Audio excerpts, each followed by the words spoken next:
आज मैं आप लोग को इतिहास के प्रमुख दर्शन और उसके प्रवर्तक, मतलब कि भारत के अंदर जो भारतीय इतिहास है उसके अंतर्गत पूछा जाता है कि इस दर्शन के कौन प्रवर्तक है, उस दर्शन के कौन प्रवर्तक है। तो हम लोग यही जानेंगे कि जितने भी भारतीय दर्शन हैं उनके प्रवर्तक कौन है। तो सबसे पहले मैं आपको बता दूं कि भारत के अंदर जो भारतीय दर्शन है वो टोटल 6 हैं। कितने हैं? 6 हैं। इन्हीं 6 के 6 को आपको मैं याद कराऊंगा और साथ ही साथ इसके प्रवर्तक कौन है इसको भी याद कराऊंगा। बहुत ही बेहतरीन कॉन्सेप्ट के साथ याद कराने वाला हूं।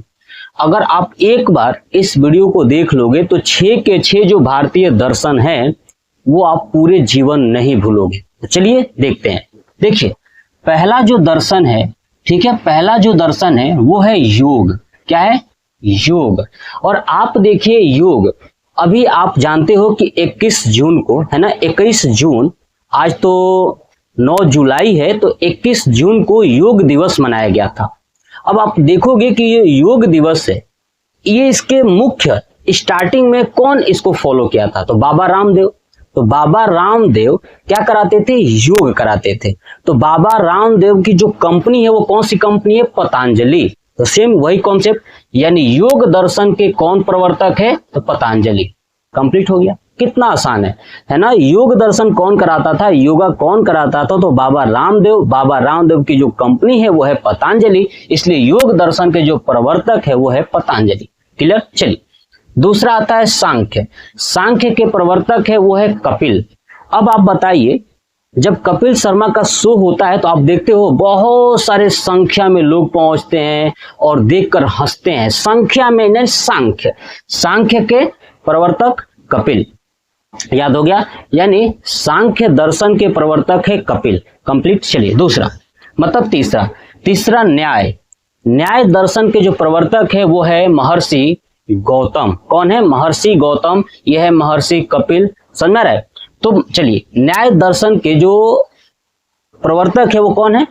महर्षि गौतम। याद रखिए। देखिए, न्याय, अगर आपके साथ कुछ होता है तो आपको न्याय चाहिए ना।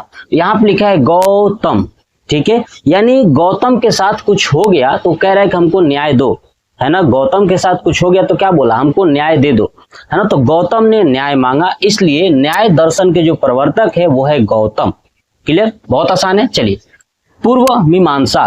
पूर्व मीमांसा के जो प्रवर्तक है वो है जैमिनी। क्या है? पूर्व मीमांसा यानी जैमिनी। अब समझिए, पूर्व मीमांसा, इसका मतलब दिमाग में बैठाइए कि पूर्व में यानी पहले ना कोई चीज जम गया था। क्या हो गया था? जम गया था। पूरा दिमागे जम गया था, यानी मने जम गया था, है ना। तो पूर्व मीमांसा, पूर्व मीमांसा, पूर्व में क्या हो गया था? जम गया था। तो जैमिनी।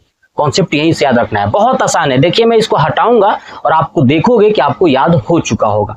ठीक है, तो पूर्व मीमांसा का कौन प्रवर्तक है? पूर्व मीमांसा का जैमिनी। नेक्स्ट आता है उत्तर मीमांसा। देखिए, उत्तर मीमांसा का जो प्रवर्तक है वो है बादरायण। क्या है? बादरायण। नहीं बोलते हैं उतर उतर उतर उतर, बाद में चढ़िए उतर, कोई पेड़ पे चढ़ गया तो बोलते हैं ना, तो ऐसे है ये उत्तर मीमांसा। तो उसी को उत्तर मीमांसा के जो प्रवर्तक है वो है बादरायण। कौन है? बादरायण। यानी कोई व्यक्ति को बोल रहे हैं कि उतर उतर उतर उतर, बाद में चढ़िए, इसलिए उत्तर मीमांसा बादरायण। क्लियर? चलिए, नेक्स्ट आता है वैशेषिक। क्या आता है? वैशेषिक, यानी इसके है कणाद या उलुक भी कह सकते हो। देखिए, यह है वैशेषिक, कणाद या उलुक। अब बताइए, अब कोई व्यक्ति को, है ना, व्यक्ति का जो है कि पूरा विश्व में खराबे हो, यानी सब कुछ उसका खराब हो, वैशेषिक, है ना, पूरा उसका ऊर्जा पुर्जा ढीला हो, सब कुछ खराब हो, तो बताओ वो उल्लू की तरह होगा कि नहीं होगा? जब सब कुछ उसका ये नहीं है, सब कुछ खराब ही है, यानी वैशेषिक। वैशेषिक मतलब ये शरीर शब्द है ना, वैशेषिक शरीर, तो ऐसे याद रखोगे तो कॉन्सेप्ट क्या रहेगा कि वैशेषिक यानी उसके शरीर का सब कुछ अगर खराब ही है तो वो उल्लू की तरह रहेगा, यानी कण कण ऐसे ऐसे दिखता रहेगा, कण कण कण, है कि नहीं। तो कणाद और उल्लुक किसके लिए? वैशेषिक। अब मैं आपको सामने देखिए, इसको हटा देता हूं। अब आप देखिएगा, फट फट आपके दिमाग में आएगा कॉन्सेप्ट के साथ। चलिए देखिए, पहला है योग।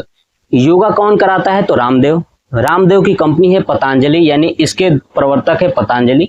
चलिए सांख्य, संख्या, संख्या में कहां पहुंचते थे लोग हंसने के लिए? कपिल शर्मा के शो में। तो इसके जो प्रवर्तक है वह है कपिल। न्याय, न्याय किसको चाहिए था? गौतम को न्याय चाहिए था, तो गौतम।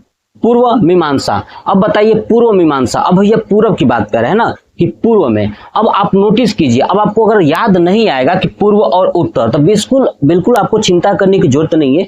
बस आपको थोड़ा सा 1-2 बार रिवाइज करना है। जब 1-2 बार आप रिवाइज कर लोगे ना, तो गारंटी है कि आप कभी इसको भूलोगे नहीं, है ना। तो पूर्व मीमांसा, अब बताइए मैंने बोला पूर्व में क्या बोला था? अब समझिए, आप थोड़ा सा 2 सेकंड, 3 सेकंड, 5 सेकंड आप लीजिए और उसको रिवाइज करके याद करके मुझे तुरंत बताइएगा कमेंट बॉक्स में। चलिए फिर से देखिए 5वां, उत्तर मीमांसा। उत्तर कब हम बोल रहे थे कि उत्तर का मतलब क्या? जब कोई व्यक्ति कहीं गया था तो उसको बोले तो उत्तर, तो कब?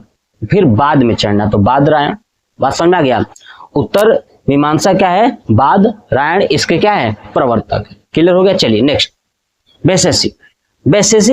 वैशेषिक सोचिए, यानी पूरा उसका शरीर खराब हो गया। आप शरीर खराब हो गए तो उल्लू की तरह दर्द देखेगा, तो उल्लू या कणाद, है ना। कणाद भी बोल सकते हो, महर्षि कणाद या उल्लू। ठीक है, तो ये किसके? वैशेषिक दर्शन के प्रवर्तक कौन है? तो कणाद या उल्लू। अब बताइए आपके दिमाग में पूर्व मीमांसा आया? नहीं आया? चलिए, मैंने बताया था पूर्व में जम गया था, तो जैमिनी। क्या था? जैमिनी। यानी ये हमारा टोटल 6 के 6 जो दर्शन और उसके प्रवर्तक थे वो पूरा मैंने कंप्लीट करा दिया। आपको याद हो चुका होगा? कमेंट बॉक्स में कमेंट करके बताइएगा कि आपको याद हुआ या नहीं हुआ। जय।